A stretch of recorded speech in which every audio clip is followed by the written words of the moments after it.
tak telat, saya ketolak, itu tak boleh. Orangnya itu temperamental, orangnya harus ya, segitu.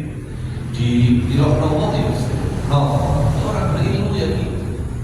Ya, lah, balik lagi ke Syaibah cerita yang kemarin.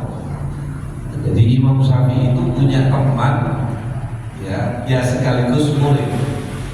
Makanya Imam Syafi'i itu tidak mau mengatakan murid saya, tapi sohibi. Maka terkenal di dalam fikih itu ashabus Syafi'i, teman-temannya Imam Syafi'i. Padahal murid karena tidak mau sombong. Subhanallah, beliau ini namanya Syaibah karena punya pekerjaan angon wedhus, maka disebut Syaibah Ar-Ra'i. Kalau ngaji duduk paling depan,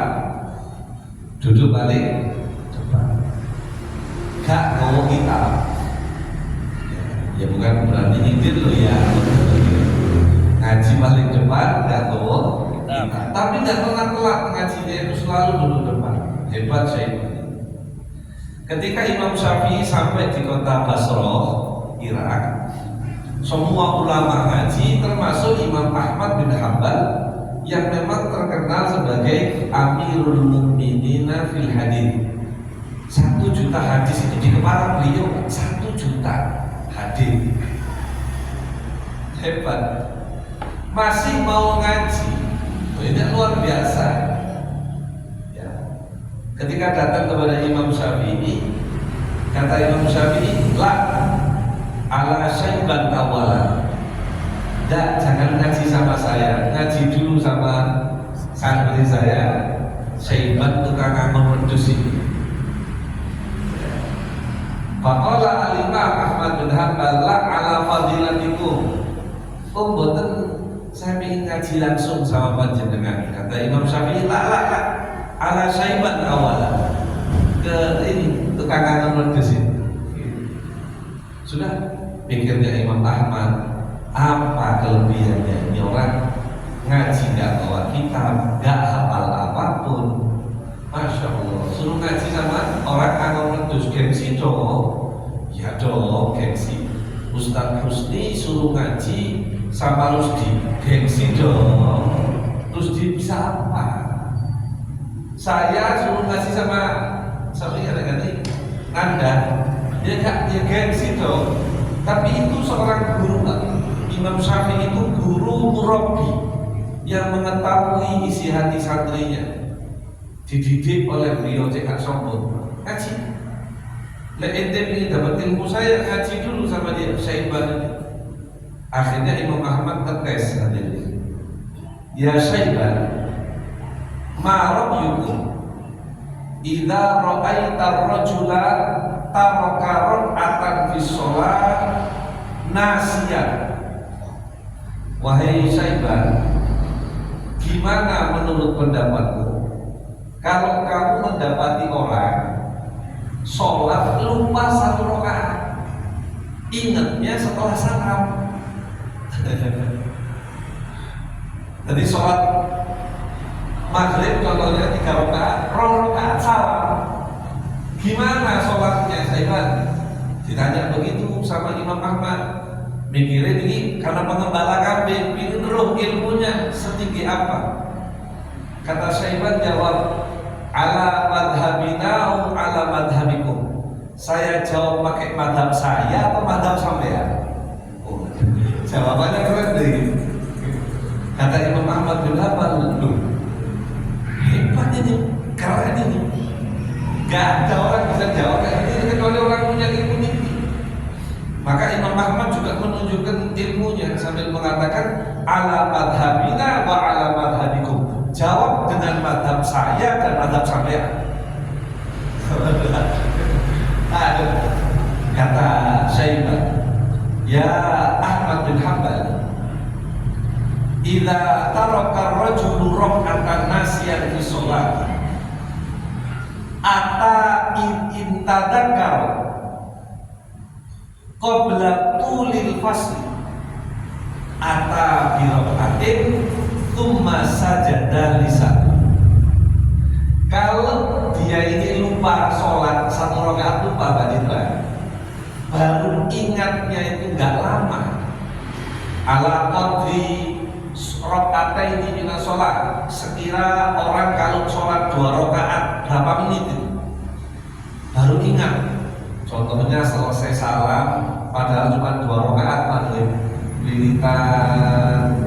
Wiritannya ini selama orang sholat 2 rakaat, maka jawabannya hendaknya dia berdiri lagi 1 rakaat, lalu nanti ditutup sujud sahwi.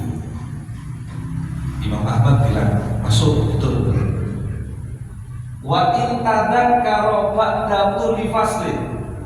Tapi kalau orang tadi ingatnya setelah lama waktunya, ba'da'an qad syariba qahwatan, misalkan habis sholat minum kopi, jadi lali mari sembahyang ke 10 rakaat maghrib si ngombe kopi, wa akala gorengan, misalkan begini makan apa? Gorengan. Wa akhadha ududan wa rokokan, misalkan ambil rokokan ngepus, summa tadzakara terus eling, lu kurang 1 rakaat, lemah. Bagaimana ini? Maka bana minal awal, maka hendaknya dia sholat lagi dari awal. Summa sajadah lisahwi, tetap ditutup sujud sahwi. Wah, kata Imam Ahmad, benar, hebat. Walaupun cuma pengembala kambing, duduknya depan sendiri, nggak bawa kitab, tapi nyantol. Mau salam Muhammad. Subhanallah. Sudah ya?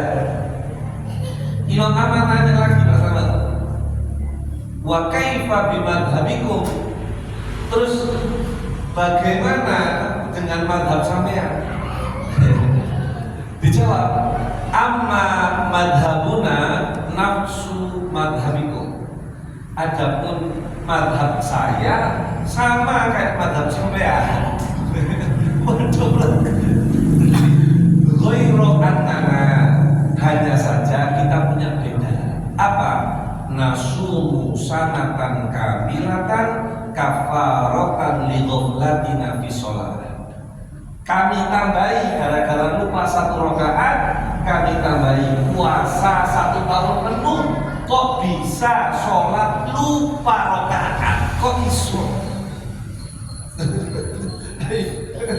Sholat mek 3 rakaat itu gak eling Gusti Allah, kok malah eling wedhus sing dibeleh. Ku ya apa ini? Kalau menurut adiknya Imam Ghazali, ada orang sholat kok eling wedhus, itu nanti ditanya, pangeran niku wedhus tak aku? Iki sholat eling kate ngirim pasir, engko ditakoni, pangeran pasir tak aku? Engkau menekan apa? Ini sembahyang 2 kali pangeran. Lalu mek petang rakaat lho kok sing dieling-eling dana hibah. Masuk. Astagfirullah. Kulo ya Allah. Ya betul. Masuk ya. Saya pun juga gitu. Alhamdulillah punya rezeki, dikasih rezeki sama Allah Subhanahu wa taala, bisa beli kambing. Sholat dulu itu dari 2 rakaat, mikir lu pakai nomor selamat, jangan buat belek kayak gini. Gua harus tak jenengi sopo lali 3 rakaat. Selesai sholat, anak saya perempuan bilang, Abi tadi kayak cuma 3 rakaat. Astagfirullah, eling kudus. Waduh ya Allah, astagfirullah. Ini kena kita semua. Ayo, bismillah. Kita mulai ngobrol lagi hati ini. Ya. Kita nambah usia untuk nambah dekat sama Allah. Ya. Tambah ilmu, tambah tawadu, tambah rendah hati, merasa dirinya semakin bodoh.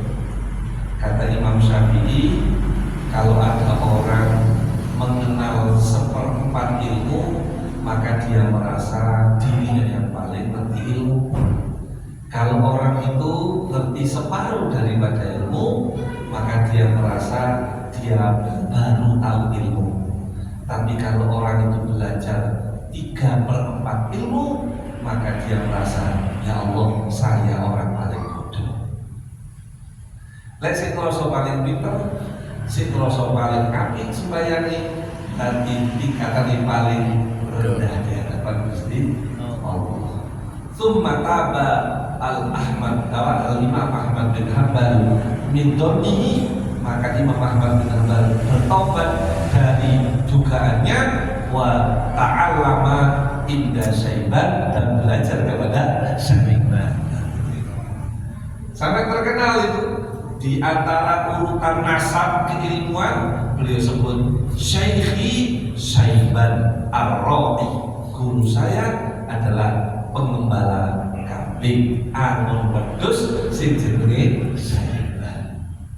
Al-Imam Al-Ghazali punya guru tukang sol sepatu, namanya Imam Al-Kharrazi, seorang wali dari kota Mesir, bernama Al-Imam Abdul Wahab Asy-Sya'rani, juga punya guru tukang sol sepatu sing wis elek, dik dodolan rombeng, namanya Syekh Al-Masisi, Ali Al-Masisi. Jadi gengsi itu taruh kan jadi. Ya, kata Imamul Haddad, gengsi itu termasuk nafsu. Gengsi saya, nah siapa Anda? Manusia paling mulia aja gak malu makan pakai tangan, gak pakai sendok. Makannya di bawah, gak makan di atas. Terus siapa kita ini? Yang kadang-kala mohon maaf, kita bersembunyi dari kata al-ulama. Kita itu sembunyi dari kata itu, apa ulama? Dan sampai ngomong ulama sombong. Saya masih keturunannya Habib ini, saya masih gak ayu itu. Jangan gitu. Ya kalian, bukan saya anti habaib, saya cinta habaib dan saya mengakui habaib anak cucu Nabi Muhammad. Dan tidak perlu dikeluarkan sudah, insya Allah semua orang tahu. Tapi mudah itu manusia ngaku-ngaku itu tidak baik. Jenengan kenal saya sudah cukup gini aja.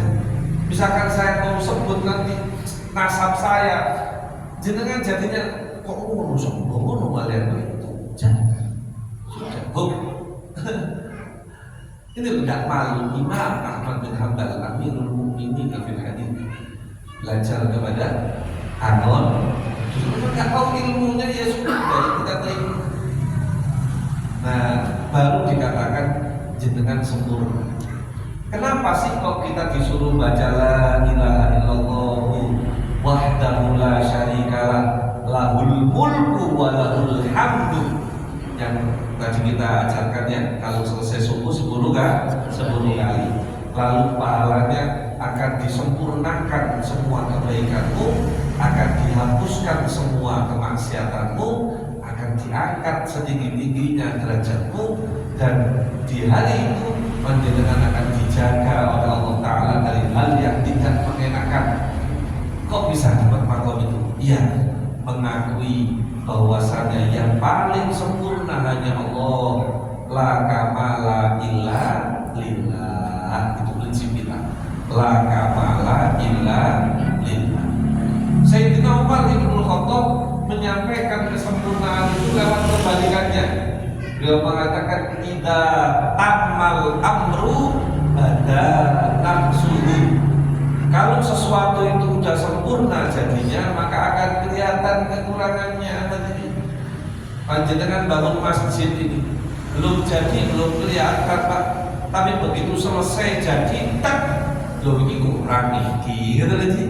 Lo kurang ini, lo wis dadi kipasnya kurang, paling kipasnya sone kurang, kamete kurang, tentu tambah dipomari, tambah kekurangan. Kenapa?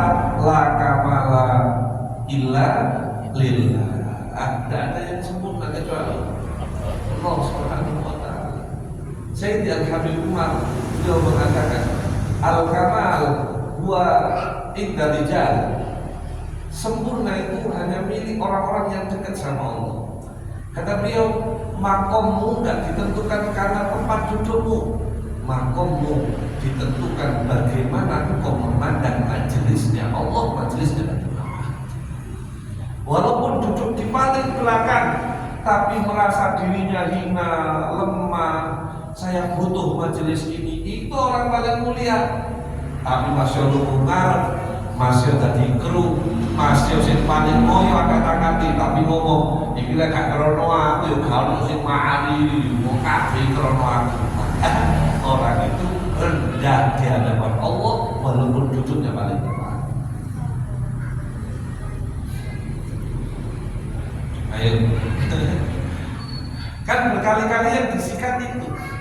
Kenapa? Karena lahul mulku, kerajaan langit, bumi, kerajaan. Kalau kata Syekh Abdul Qadir Jailani, mulku adalah qalb. Lahul mulku, dialah Allah pemilik kerajaan. Kalau kita pikir kerajaannya Allah di mana? Ya kalau Pangeran Antasari punya kerajaan, Kertanegara, Kertajaya punya Singosari, punya ini, kerajaannya ada. Saya mau tanya, kerajaannya Allah mana? Kata Syekh Abdul Qadir Jailani dalam kitabnya Al-Fathur Rabbani, beliau mengatakan mulku huwa al-qalb, karena yang menguasai hati itu Allah Ta'ala. Mau sak dunia nyekelatnya Allah. Ayo, siapa yang mampu membakar Los Angeles?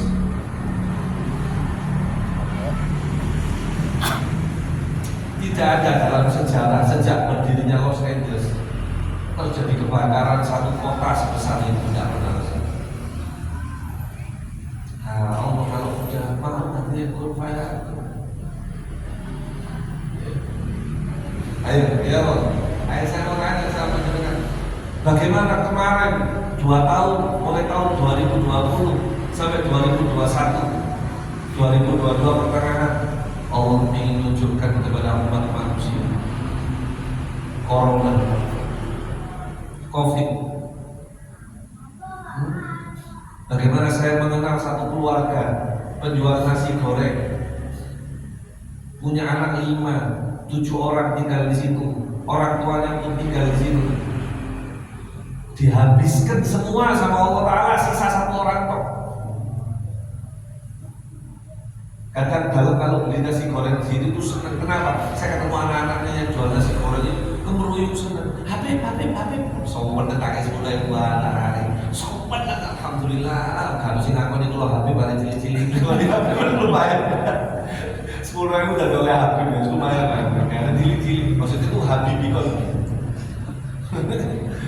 Ya Allah, Corona habis satu dari ayahnya, kemudian ibunya, mulai anaknya yang paling kecil, sambung terus, tinggal sekarang ibunya kayak anak stres.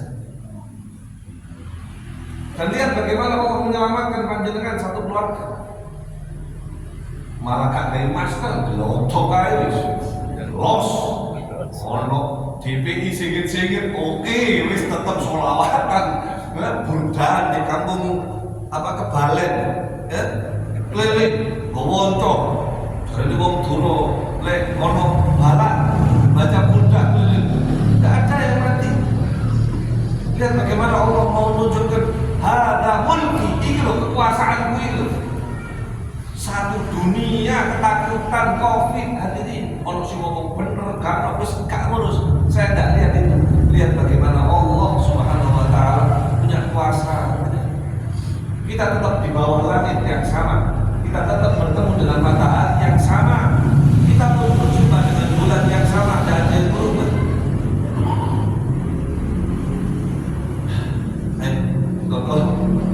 Allah yang punya. Saya punya teman sehat walafiat, gak ada apa-apa, berangkat mau Jumatan, tiba-tiba jatuh di kamar mandi, stroke sampai sekarang. gak bisa disembuhkan, sudah berobat ke sana, listrik, setrum, waris, diwotos-wotos gak ada, wis dipijet sampai loro kabeh wae pancet gak waras-waras, menyerah sudah wis. Bagaimana saya bertemu dengan orang-orang yang seorang perempuan yang bertumpu hanya kepada suaminya, apa kata dia sudah pencarian dari dia, semuanya diambil oleh Allah Ta'ala cuma dalam waktu 3 jam aja. Jadi kalau sama lu dikeriin 3 dulu, kalau rumah sakit berhilang keadaan. Dan sekarang orang kalian sudah ekonominya kalah-kalah. Mau panjenengan kayak gitu? Allah masih ngasih kerajaan buat panjenengan. Di mana hati panjenengan sama Allah? Si malas lagi subuh jamaah, masih malas sholat duha, masih nggak mau sholat witir walaupun 1 rakaat, malu sama Allah, todus di Allah, takut di Allah.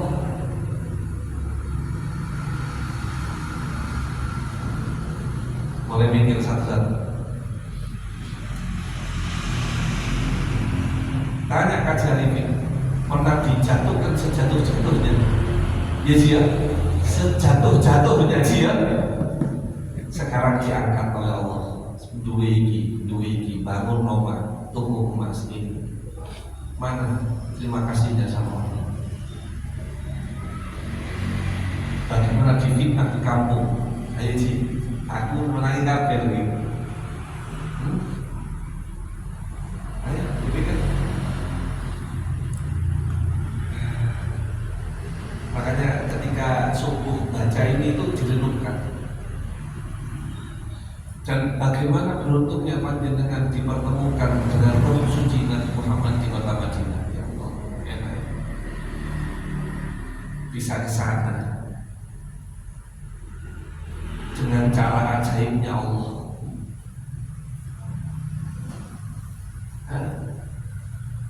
Sampai semua alim ulama mengatakan ketika seseorang itu datang ke kota Madinah dengan membawa rindunya kepada Nabi, Allah Subhanahu wa Ta'ala membangunkan Nabi dari makamnya sambil memanggil nama umatnya, sambil mengatakan ummati, Allah ini umat saya, Allah ini umat saya.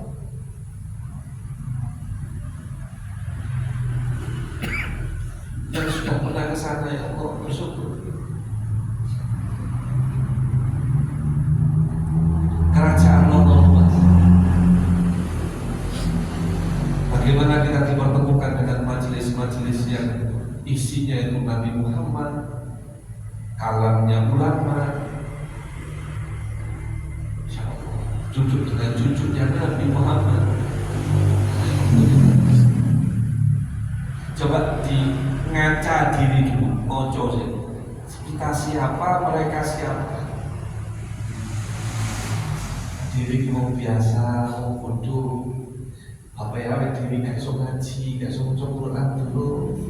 Ibu awet diri sampai sedo gak iso maca Quran, sembahyang ini jarang-jarang, gak cangkem, kadang tidak kutungan.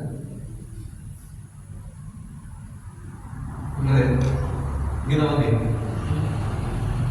Sekarang lihat dengan duduk di mana? Kalau bukan karena kerajaannya Allah buat kita, mungkin. Lahul hamdu. Begitu kita mengingat semua hal-hal baik yang Allah berikan buat kita, lalu ada pujian, baginya lah pujian ini. Betul. Pujian ini milik Allah Subhanahu wa Ta'ala. Yuhyi wa yumiit. Dialah Allah yang menghidupkan dan mematikan. Imam Ibnu Hajar mengatakan, ada orang yang mati tapi hidup, ada orang yang hidup tapi mati. Siapa itu orang yang mati tapi hidup? Yaitu orang yang mati dalam membawa imannya kepada Allah, yakin ada surga setelah kematian. Itu orang yang mati tapi hidup. Tapi ada orang yang hidup tapi mati, urip jasate tapi orang tahu ngaji, orang tahu sembahyang. Di sini urip kerja, boleh duit, boleh menisu, lanjut mana yang gawe ngono, tanggal 8 reyan mancing kalau pegawaian. lihat panjenengan yang dimuliakan sampai sibuk di majelis iki. Ati mari maghrib ngaji nang kene, budal iki ngaji nang Ustaz atau Ilham Wijayanto gini. Ya Allah, iki jenenge urip. Imam Sya'rani mengatakan innal hayatul ilmi wal adabi. Yang namanya hidup itu ya hidup dengan ilmu dan adab. Sangat tingginya kemuliaan yang Allah berikan kepada ahli ilmu. Wa huwa ala kulli syai'in qadir. Ini yang paling ditakutkan oleh Syaikhul Qadir. Innahu ala kulli syai'in qadir. Sesungguhnya Allah itu atas segala sesuatu mampu. Kalau Syaikhul Qadir Jailani beliau mengatakan dalam kitabnya Al-Ghuniyah, makna innahu ala kulli syai'in qadir artinya yaqdiru, Allah itu mampu yughayyir hasanah as-sayyi'ah. Allah itu mampu merubah yang baik-baik jadi jelek. Yang seolah-olah aman, tentram, gak ada apa-apa, tiba-tiba berubah banyak masalah dan musibah. Bener ya? Satu sih bener ya? Seolah-olah kita punya harapan, dikasih tanah orang, suruh menepati, bangunlah kita musola, mulai bangun lagi pondok pesantren, mulai rame, ternyata ada masalah warisan, akhirnya dipermasalahkan, mulai lagi kita dari nol. Masalah. Kalau nggak minta terus sama Allah dijaga, tolong ya Allah, tolong ya Allah, tolong ya Allah, nggak mau yang jelek ya Allah, karena sifat manusia itu gak gelem sing elek. Betul? Gak gelem sing elek, maunya sing apik. Mudah-mudahan terjadi, Allahumma amin. Maka baca itu kata beliau, bahwa ala kulli syai'in qadir asyra marrat, maka jenengan bukan hanya kebaikan akhiratnya diapi, tapi hulisa, jenengan akan dijaga min kulli makruh, dari semua yang gak senang. Maka menutup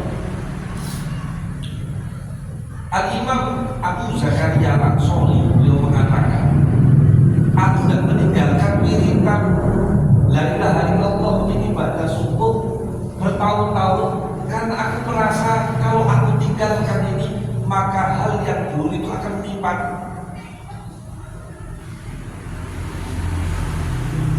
Buat pengingat-ingat Pak Suryo Sedaya Mahyani perlu bukan presiden ini.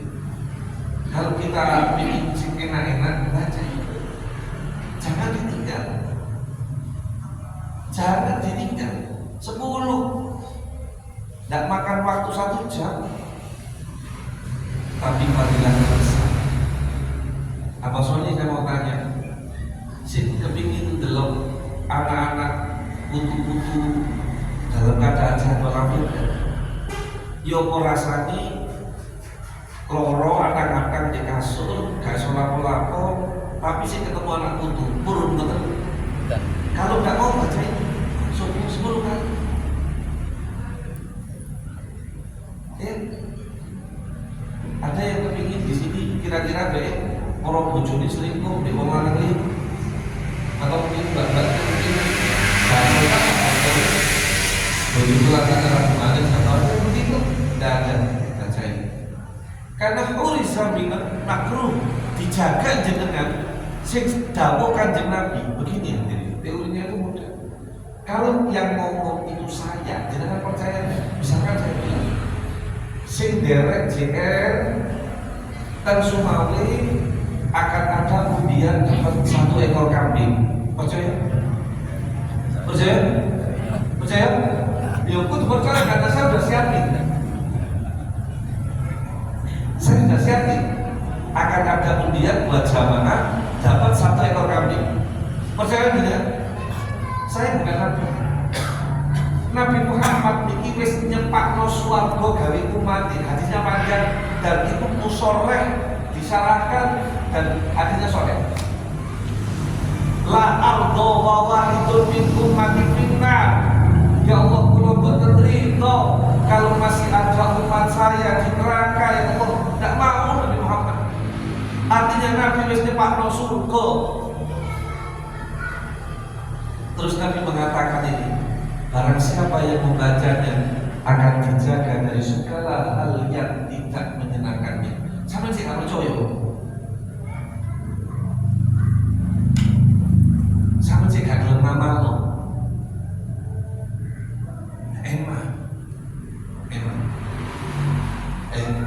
Bismillah. Mudah-mudahan sedikit dari yang saya sampaikan ini bisa memotivasi panjenengan. Allah tidak pernah tinggalin kita. Allah itu maha baik, Pak Jun. Di antara banyak orang yang seharusnya mereka ini mendapatkan keuntungan malah mendapatkan kebinasaan, justru kita yang seharusnya binasa malah diselamatkan. Allah masih baik sama kita. Oleh karenanya, ayo dibalas dengan baca ini setelah subuh 10 kali. Semoga Allah Ta'ala menjaga kita semuanya dari hal yang buruk dunia akhirat. Salimin fi khairin wa lutin wa afiyah. Bismillahirrahmanirrahim.